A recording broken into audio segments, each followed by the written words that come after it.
بینەرانی خۆشەویست بە بەرنامەی ئاور و ئاوردانەوە لە هەواڵەکان هاتمەوە خزمەتتان بۆ ئەوەی تەوەرێک و باسێک لەگەڵ میوانی بەڕێزمان هەڵوەژێنین و لەسەری باسێک بکەین بزانین ئەو ڕووداوە ئەو باسە چۆن بووە و چۆن ڕوویداوە.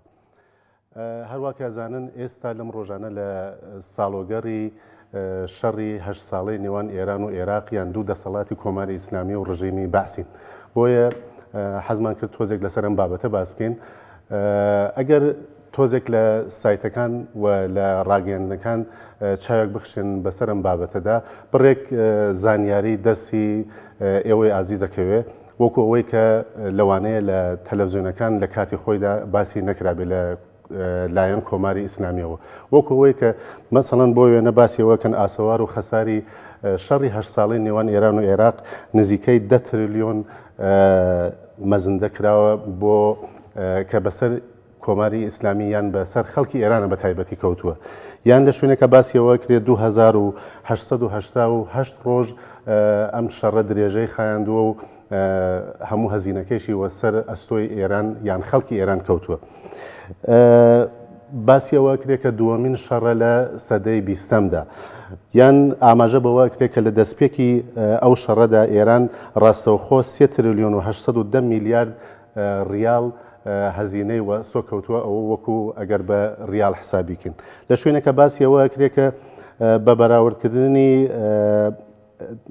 نرخی دۆلار لەگەڵ ریاڵی ئێرانی نزیکەی هەرەوە جۆرە کە ئاماژەم پێ کرد 2.5 تریلیۆن دۆلارە.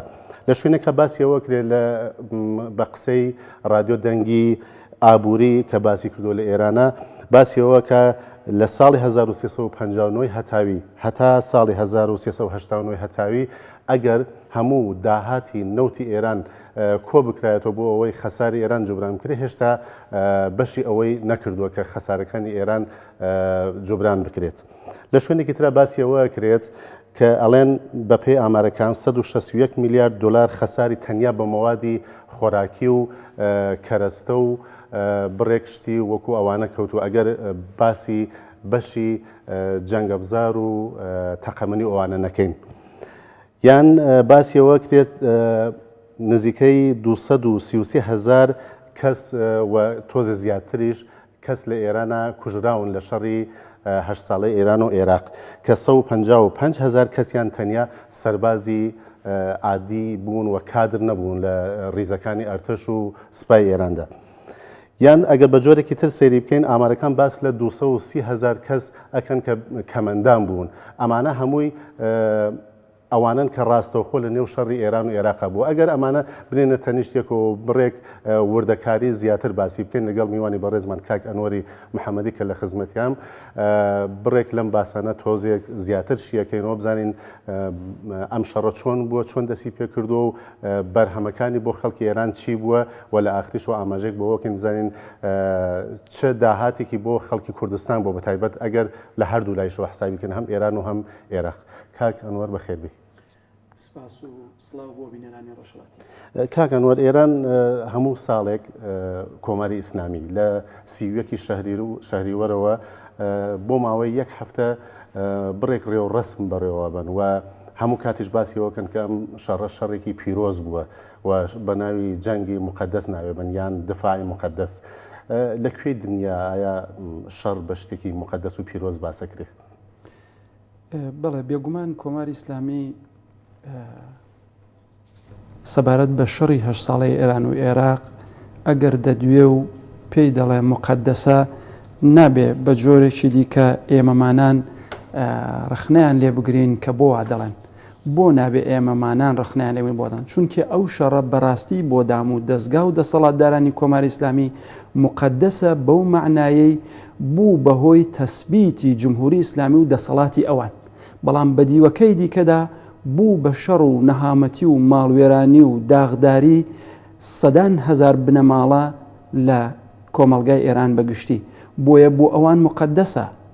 هۆکارێکی دیکەی دەسەڵاتدارانی کۆماری ئیسلامی کە هەموو ساڵێک پاش ساڵەها کۆتایی هاتنی شەڕی ئێران و عێراق ئەم یادە بەم شێوازە دەکەنەوە دەیان هەوێ لە ئەزهانی خەڵکدا ئەوە وا بنوێنن کە ئەم شەڕە ئەرکێکی نەتەوەیی و نیشتیمانی بووە و گەلانی ئێران لێی سوودمەند بوون.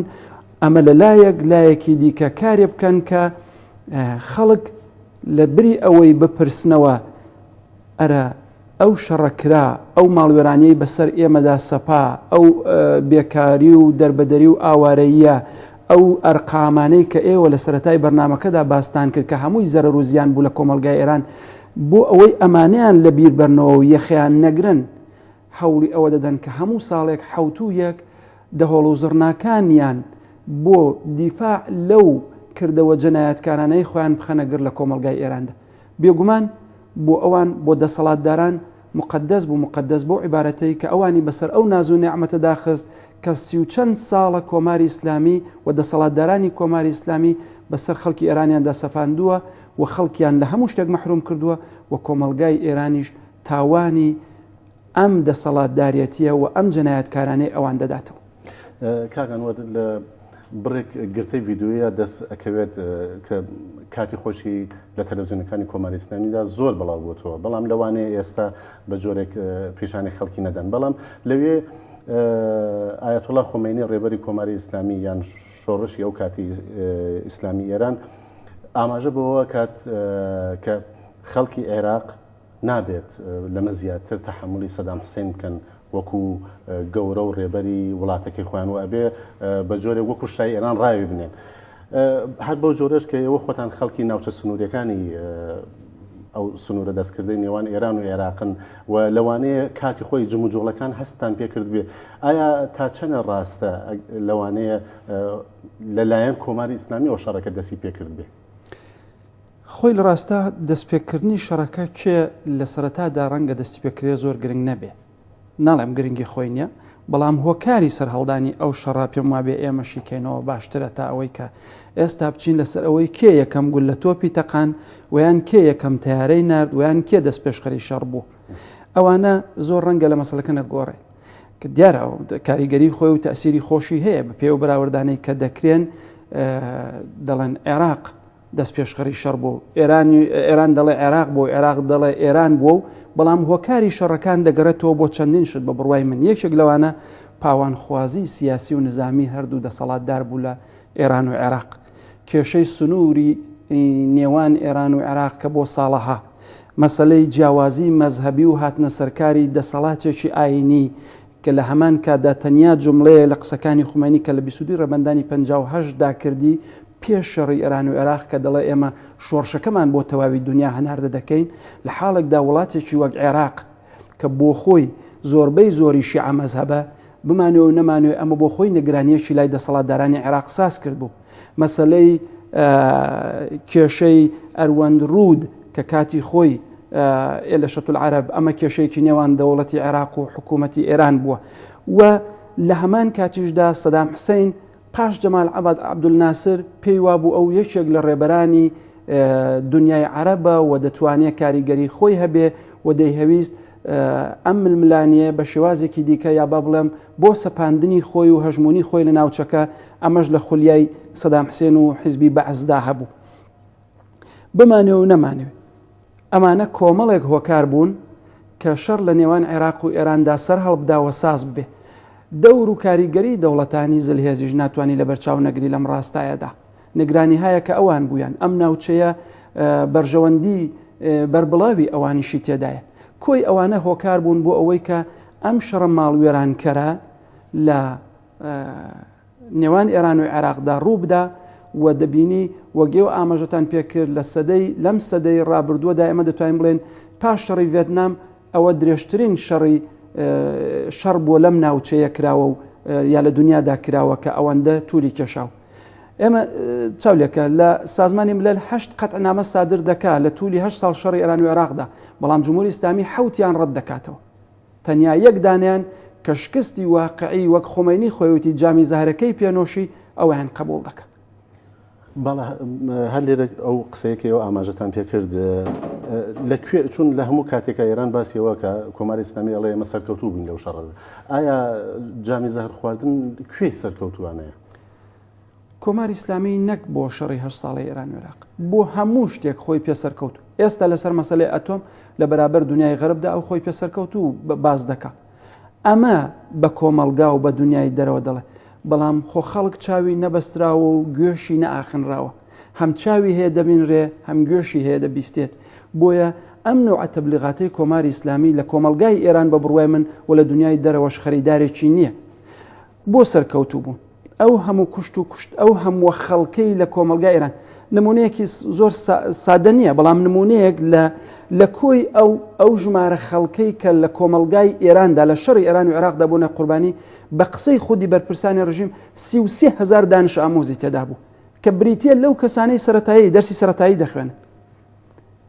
100,000 ئینسان لە خەڵکی ئێران و لە نەتەوە جیاوازەکانی ئێران کراونەتە گۆشتی دەمتۆپ فقط لە گرتن کەربەلای 5 لە هێرشی جمهوری ئیسلامی بۆ گرتنی بەسرا 65,000 سەربازی ئێرانی بوونەتە قوربانی.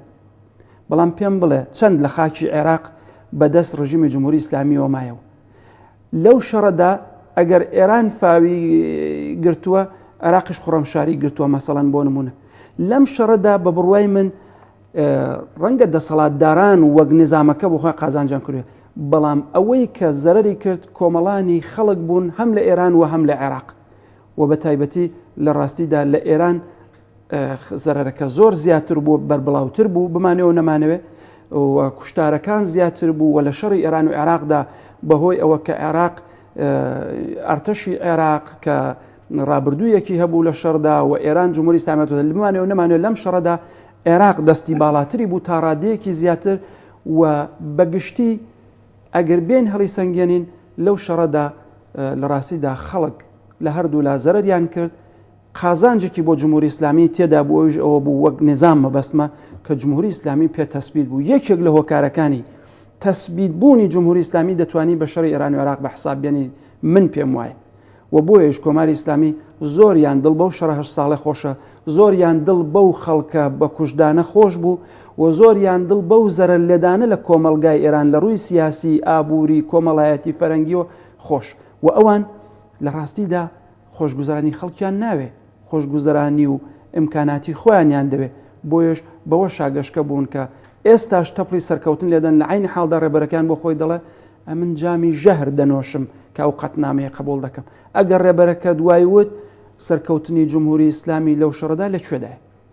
باشە بڕێ لە کارناسانی سیاسی و نظامیش ئاماژە بەوە کەناڵێن بە درێژبوونەوەی ئەم شەڕە و لەو فاصلەیە کە خەڵک سەرقاڵی ئەم شەڕە بوون بڕێک تەسبیح حساوەکانیش بووە لەم نێوانەدا ڕوویداوە بڕێک کەسان کە لەوانەیە پێشبینیەوەیان کرد بێت لە داهاتوویەکی نزیکدا ناڕازیە بن و دژ بە ئەم کەسانەی کە لەسەرەوەی حکوومەتن ئەوەستن و وردە وردە ئەمانیان حەزمی فیزیکی کردووە. ئەمە تا چەند ئەتوانێت ڕاست بێ لە ململانەی نێو خۆیدا؟ بەڵێ بێگومان لەو شەڕەدا کە شەڕی 8 ساڵی ئێران و عێراق و ئێستاشی لەگەڵ بێ ئەو ململانەیە لە نێو خۆی کۆماری ئیسلامیدا وجودیە لە نێو باڵەکانی کۆماری ئیسلامیدا و هەر لایە هەوڵی داوە دەسەڵاتی دەستکەوە و لاکەی دیکەوە دەرنێ. تەسفیح حسابی سیاسیشی تێدا بووە، شەخسیشی تێدا بووە، تەنانەت ئابووریشی تێدا بووە و ئەوانەی هەموو تێدا بووە و شەڕی 8 ساڵی ئێران و عێراق جۆرێک لە جۆرەکان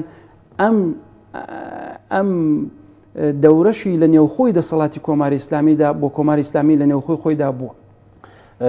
ئەمەی کە باسی سەرکەوتنەکەن لەلایەن عێراقیشەوە سروشتیە کە ئەوانش ئیدعایەوە کەن سەرکەوتوو بوون. ئایا هیچ بەشێک لە خاکی ئەم دوو وڵاتە لە لای ئەوە کەیتر ماوە کە خۆیان بە سەرکەوتوو بزانن؟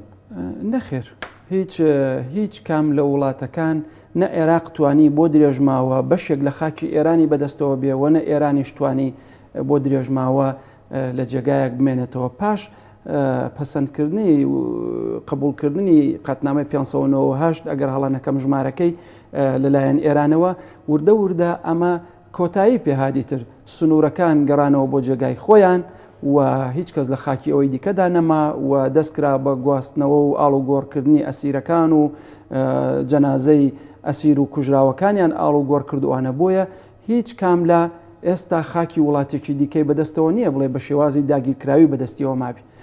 بەگشتی بێگومان هەردوو لایەنی شەڕەوەی دەعاە دەکەن سەرکەوتوو بوون، بەڵام ئەگەر لیان پرسی تۆ چیت بەدەستێنا و ئەو چی بەدەستێنا وەڵامێکی دروست لەو بارەوە نییە. ڕەنگە ئێران بڵێ ئێمە دیفاعمان لە خۆمان کرد، بەڵام ئەوە واقعەتی تێدا نییە، چونکە ڕێبەرەکەی بۆ خۆی لە 22 ڕێبەرانی 58دا دەڵێ ئێمە ئینقلابی خۆمان بۆ وڵاتانی دیکە دەیانوت لە ڕێگای کەربەلاوە قودس دەگرین بۆیان گیرا عێراقیان بۆ گیرا توانیان شۆڕشەکان تا سەدام حوسێن مابوو شۆڕشەکان سادرکەن دیارە پاش ڕووخانی سەدام حوسێن ئەوان لە عێراق ئێستا دەستێکی باڵایان هەیە بەهۆی ئەوەی کە دەسەڵاتدارانی عێراق شیعەن و شێواز و دەورەکە گۆڕاوە بەڵام لە سەردەمی شەڕی 8 ساڵەدا هیچ کام لەوانیان بۆ نەکرا. دوایین پرسیارەکەم حەزەکەم ئێمە وەکو کورد ئاماژەیە بەوە بکەین هەر لە تقریبا نزیکی شاری سوسەنگردەوە هەتا بێتە سەرەوە سنووری ئێران و عێراق هەمووی ناوچە کوردستانیەکانن. بەرهەمی ئەم شەڕە بۆ کورد چی بووە بەو هەموو مینەی کە لە شوێنی خۆیان بەجییان هێشت بەو هەموو ئاسەواری شەڕێکە بەجییان هێشتووە؟ هەموو بەرهەمی جمهوری ئیسلامی و دەسەڵاتدارانی کۆماری ئیسلامی بۆ کورد زەرەر و خەسار بووە. شەڕی 8 ساڵەش چەند قات لەوە زیاتر هەر بە دلیلەوە ژۆ باستان کرد هەم سنوورێکی بەرفراوان هەیە و هەم شەڕیش لەم ناوچەیە شەڕی 8 ساڵی ئێران و عێراقیش لەم ناوچەیە درێژەی بوو و ململانەی ناوچ. ئێمە ئەگەر بین وەک کورد چاوی لێ بکەین هەڵەبجە و خوڵقاندنی جەنایەتی کە لە هەڵەبجە کرا بەرهەمی شەڕی ئێران و عێراق بووە لە ڕاستیدا.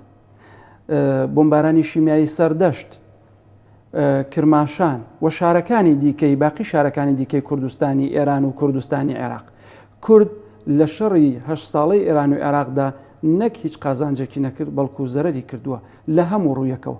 خەڵکانێکی زۆر بەهۆی بمبارانەوە کوژراون خەڵکانێکی زۆر بەهۆی شەڕەوە ئاوارە بوون خەڵکانێکی زۆر بەهۆی شەڕی ماڵوێرانکەری ئێران و عێراقەوە ئاوارە و دەربەدەر بوون و عەزیزانی خوانیان لە دەستداوە. کوردیش وەک باقی نەتەوەکانی دیکەی ئێران و عێراق لەو شەڕەدا قازانجێکیان نەکرد غەیری زیان نەبێ.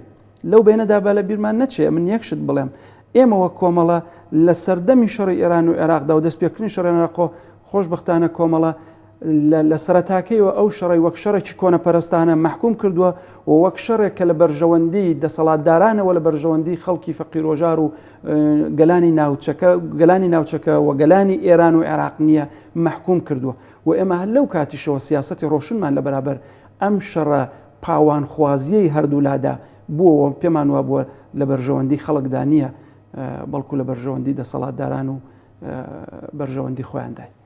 زۆر زۆر سپاس کاگەنوەری محەممەدی کە ئامادە بوو لە سوودەکەمان و هاوڕێی ئەم بەنامەیەتان کرد. سپاس بۆ سپاس لە ئێوەش بینەرانی خۆشەویست کە هەتا کۆتایی بەنامەکە لەگەڵمان بوون.